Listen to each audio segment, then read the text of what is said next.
دا د هلمند ولایت د مرکز لښکرګاه سره وصل شوی سړک دی چې د دې ولایت د 10 ولسوالیو خلک تګ راتګ پرې کوي.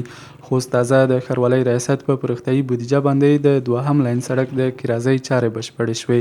د ښاروالۍ مسؤلین وایي د سیمې د خلکو په غوښتنه یې دغه ستونزې ته رسېدنه وکړه. څه باندې 6 کیلومتره کریزي وسول چې دا زموږ د هلمندي ولس دپاره د ویاړ ځای دی، د خوښۍ ځای دی. په دې سره زموږ لښکرګاه ښار یو بله بڼه واخیستل. د ترافیکو پر مخ باندې لار پراخه سول، د ټکرونو مخنیوی وسو.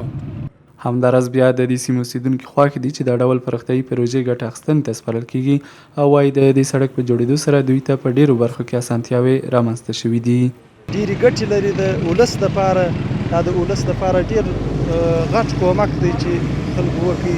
دا حکومت کړی د ولس دپاره.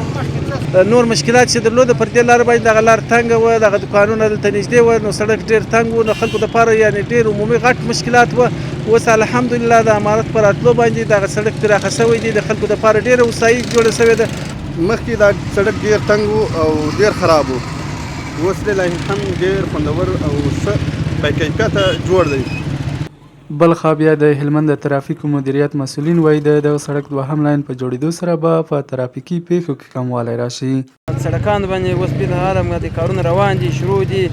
دا سړکان چې فارغه سي او سړکان چې جوړ سي، کم ځایونه چې د تخریب شوي دي هغه د ملګري په خدای دي جوړوي.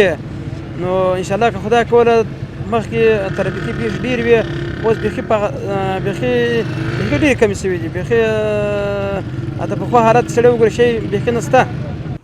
هیله دې نه وي چې د دغه سړک په جوړېدو سره به تر ډېره بریده د لارې بندېدو او ګڼې ګوڼې ستونزې هوارې شي.